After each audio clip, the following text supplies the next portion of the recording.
बहुत बहुत साधुवाद दवाकू चाहूँगी श्रीरूपा घोष को जे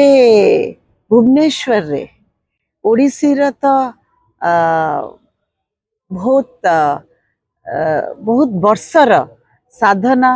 आउ शिष्य शिष्यांकर ओडिसी को नहीं प्रचार प्रसार करिवार रही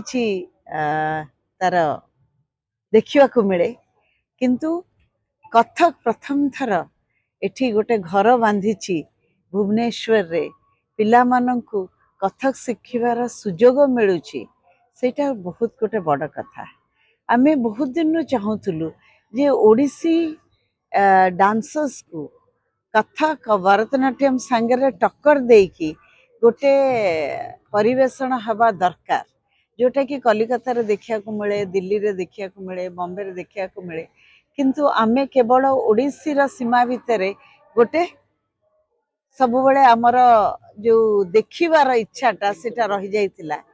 किंतु छंदम रा जो एई शाखा तांकर जो पिला मानंकु सान सान पिला मानंकु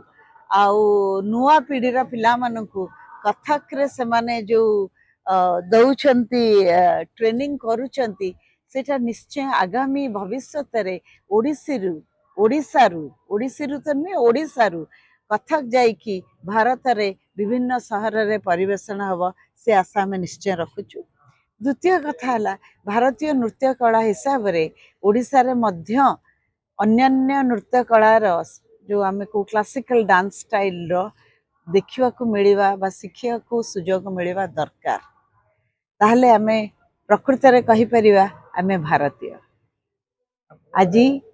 एते पिला नाचुचंती कथक रो बोल कथक रो पद ध्वनि रे ए प्रेक्षालय प्रकम्पित होउची।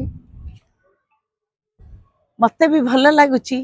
जे आगामी भविष्य रे आम पिला माने कथक भी नाचिबे, ओडिसी भी नाचिबे, आ कथक ओडिसी रो गोटे सुंदर जुगलबंदी भी हेई पारिबे।